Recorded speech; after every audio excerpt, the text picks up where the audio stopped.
Hey guys, coming at you today with a super easy recipe for some delicious keto soft pretzels. So let's get started.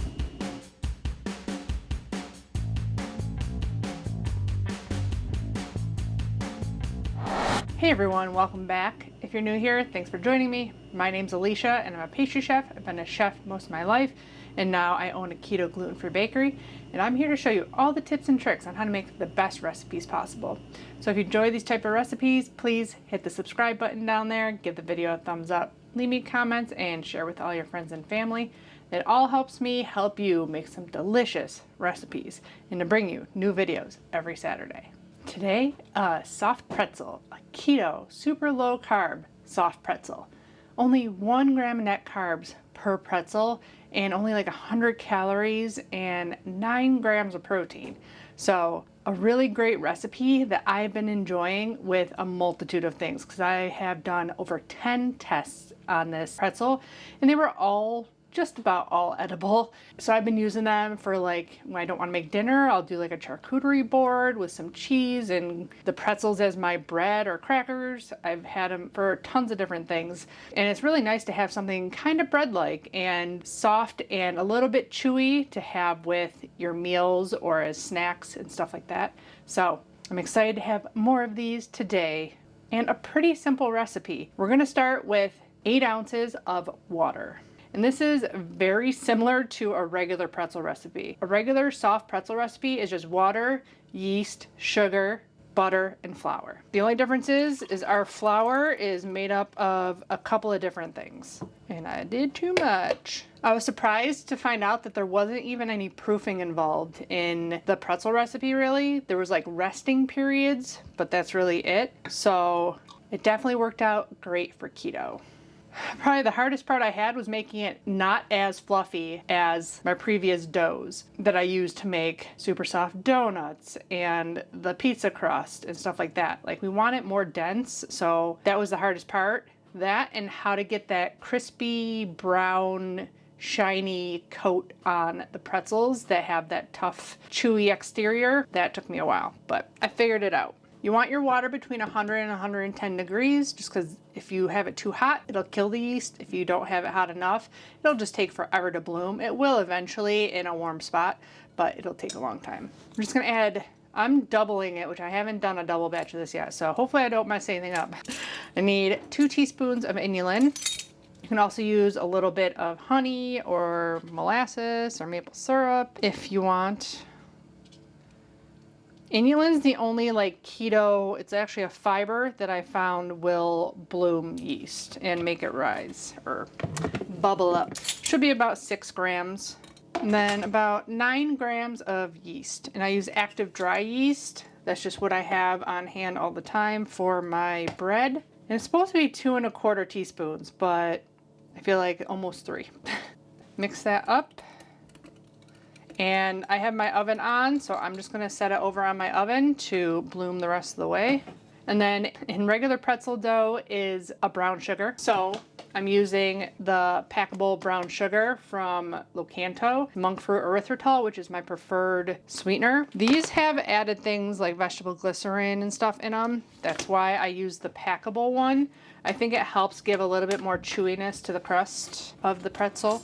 2 tablespoons, it should be 24 grams. I'm sure Swerve brown sugar will work. Although I hear now they have allulose in it, so that might give you a softer pretzel than you want.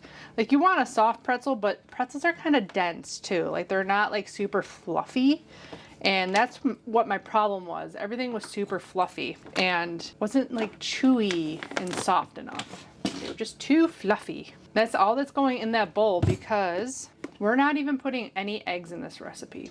I do still use a mixer just to get our xanthan gum really activated in there because with your hand, you really need to work at it, but you can definitely use a hand mixer on this too. The other wet ingredient is a little bit of butter, which is in a regular pretzel. We upped it a tiny bit. And we need 56 grams or 4 tablespoons. Our yeast and water is already ready. I use salted butter, but we are also adding a little bit of salt to this. So 56 grams or 2 ounces.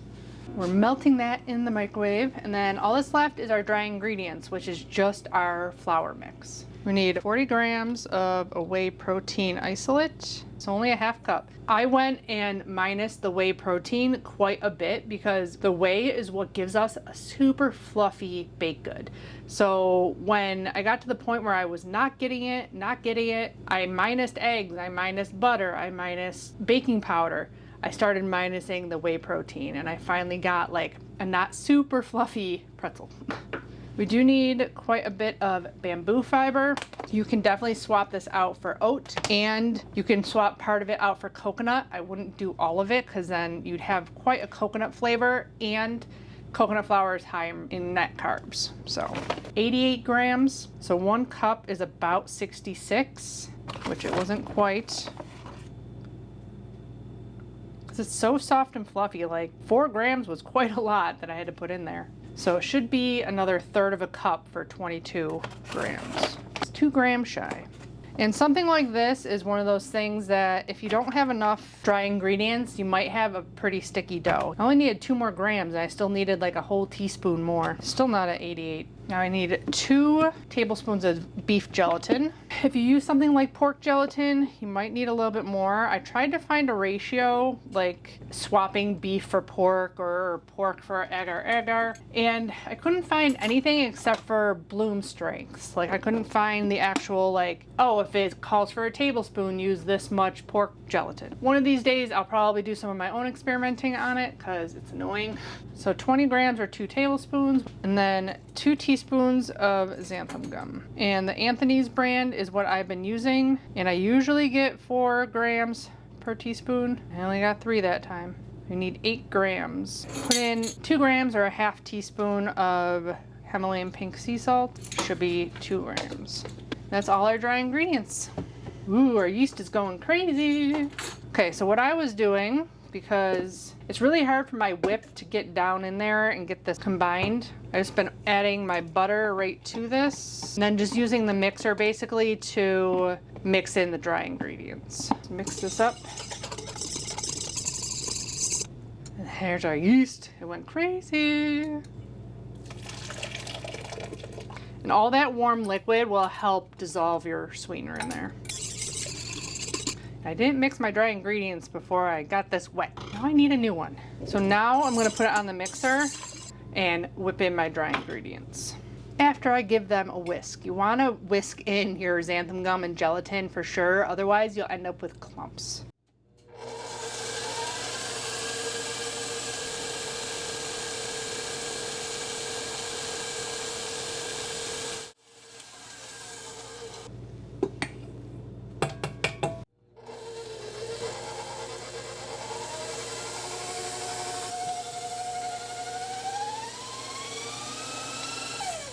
Once it's looking fully combined, make sure you get all the rest of the dry in.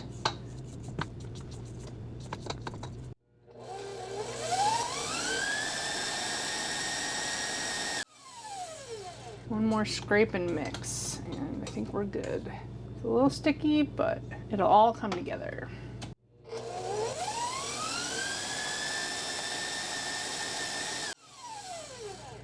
There you go. I could never whisk that hard with just my hand. That's why I still use my stand mixer. Okay, once you got your dough, I like to put a piece of plastic wrap down, spray it with some oil so I don't have to get my scale all sticky and it dries and gets real hard on there.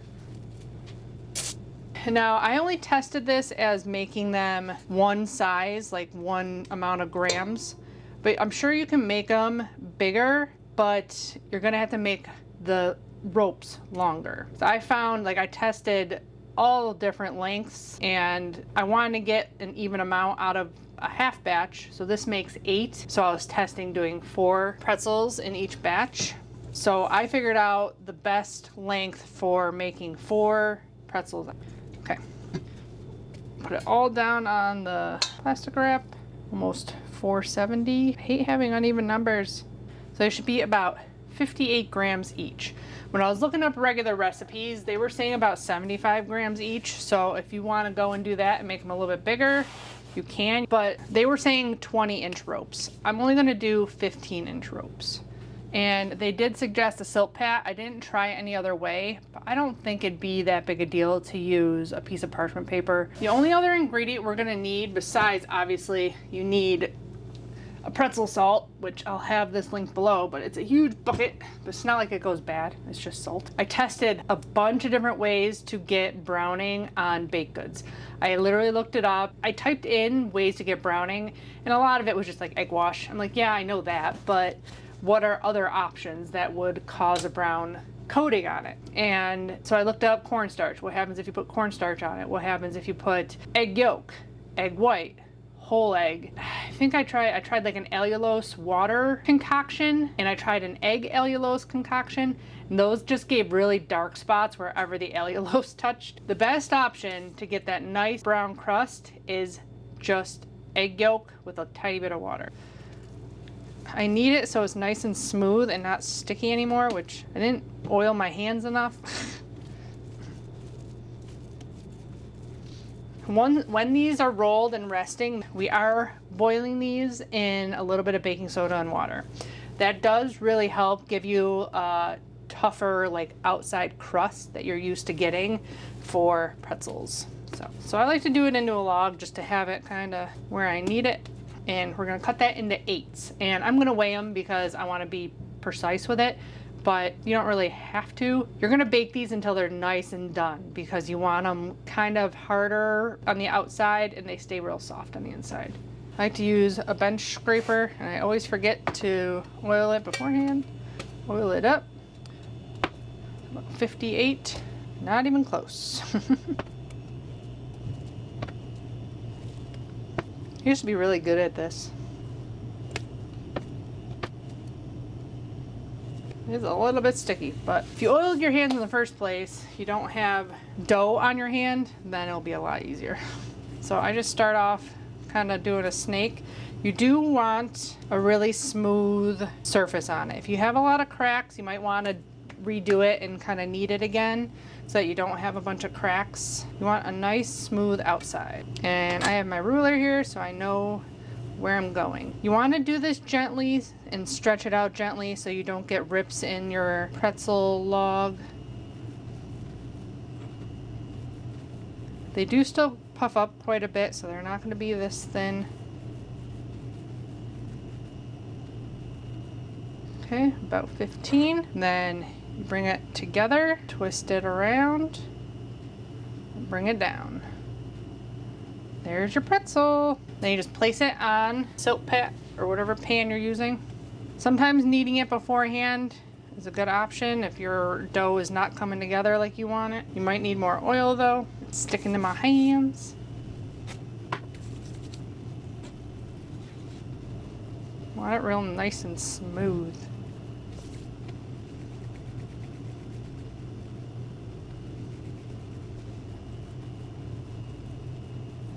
Roll and stretch little by little.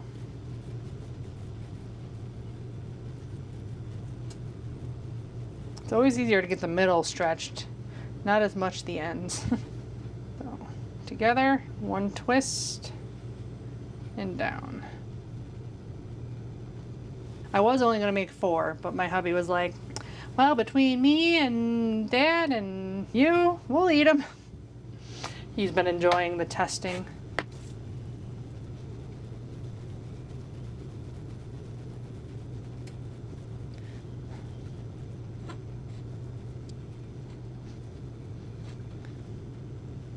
Sometimes I do it better than others. You can have your oven preheated to 400, but we are going to be boiling these, like I said. So I'm going to turn it on now just to have it ready, and I don't forget, because the boiling process, you got to kind of babysit it. And I have made it without doing the boiling, and they come out fine. They're just not as chewy of a crust like you would normally get on a soft pretzel. Okay, down to my last one, and then we're going to set a timer for 10 minutes. And we're gonna get our water and baking soda bath ready to go. And I found with our ingredients, the bath kind of gets a little weird when it boils too much. You just want it at like a light simmer. You don't want it boiling like crazy, because when we add our pretzels, it gets super foamy and crazy that you literally can't see what you're doing, and you end up like messing up your pretzels. So you definitely want the dough a little bit sticky so that the pieces of pretzel will stick when you press them in, because otherwise they'll pop off when they bake. That's all our pretzels ready to go. I'm gonna set my timer for 10 minutes. These should rest for about that amount of time. I do half the amount of water and baking soda, and one of the reasons is just because I was doing so many tests and I had to throw out the water every time. I went through a lot of baking soda, which, I mean, it is cheap, but I didn't want to waste it if I didn't have to.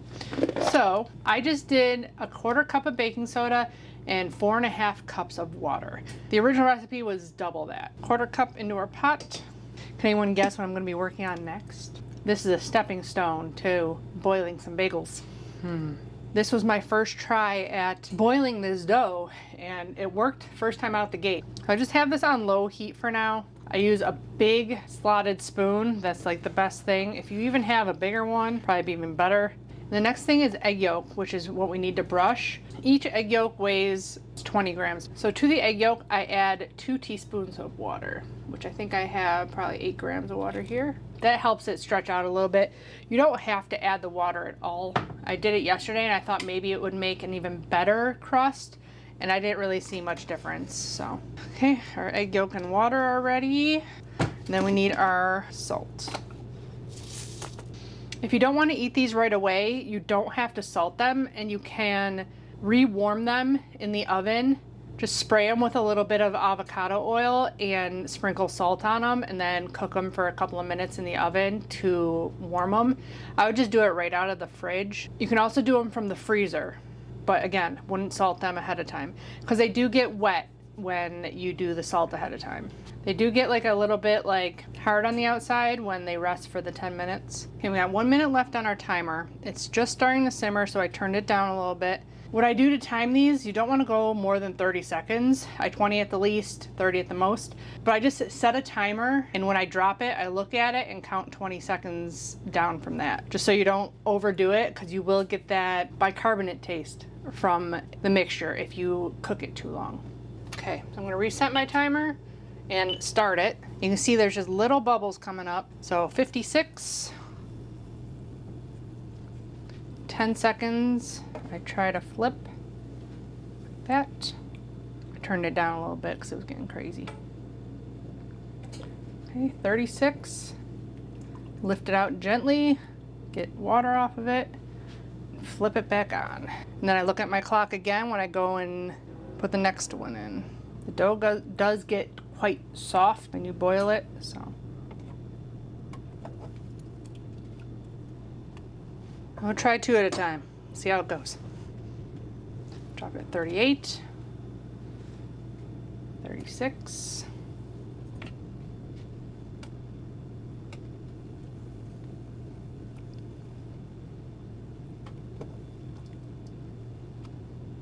That guy stayed in a little long. That wasn't so bad. Do 56, 52.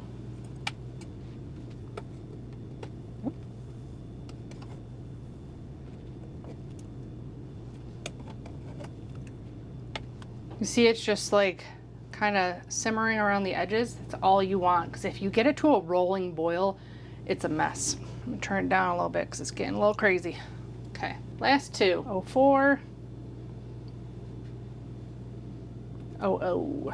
Done with that. Now we get to brush and salt them. I'm gonna brush them generously with egg wash all around.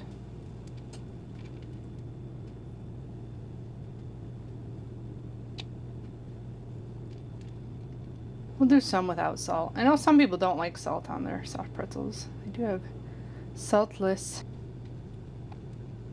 Anyone else have an Auntie Anne's that is still surviving in their mall? My mall didn't have anything but one thing in the food court, and Auntie Anne's. I was never one to go to Auntie Anne's. Use up all your egg yolk. I did count these in the macros. So these are gonna bake for 15 to 17 minutes at 400 degrees.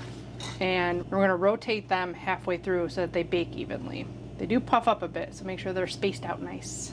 And we'll meet you back here when they come out of the oven.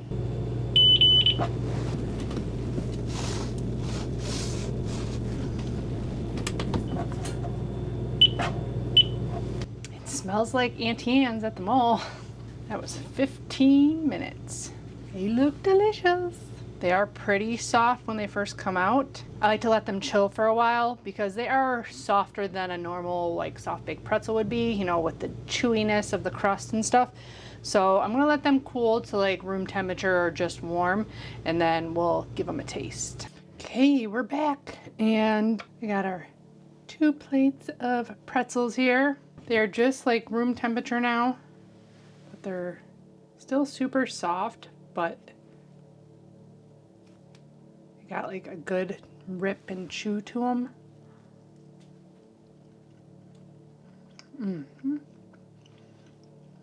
They're soft but chewy.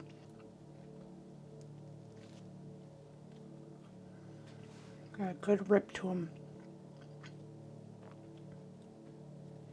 Got like that crust. Unfortunately, baking soda mixed with egg gives you kind of a gross color on the bottom, but it gives you that nice chew that you want. And the brown, shiny color. They're so good. And delicious.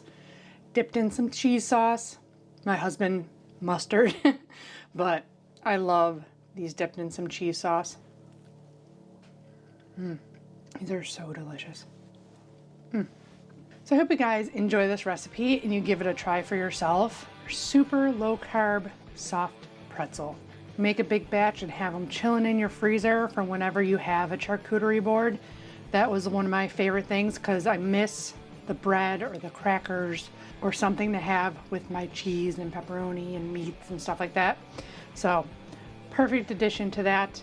Don't forget to check out my Amazon shop page. I have lists of everything I use here, ingredients, equipment, all that stuff. It really helps out the channel if you click those and order from my shop. All the macros will be below, along with the blog link to the full recipe. Give the video a thumbs up if you enjoyed it. Subscribe if you haven't already. And as always, I'll be back with more keto, low carb, healthy meals, desserts, and snack recipes. Bye guys. Happy keto baking. Yum, yum, yum. Yum. Yum.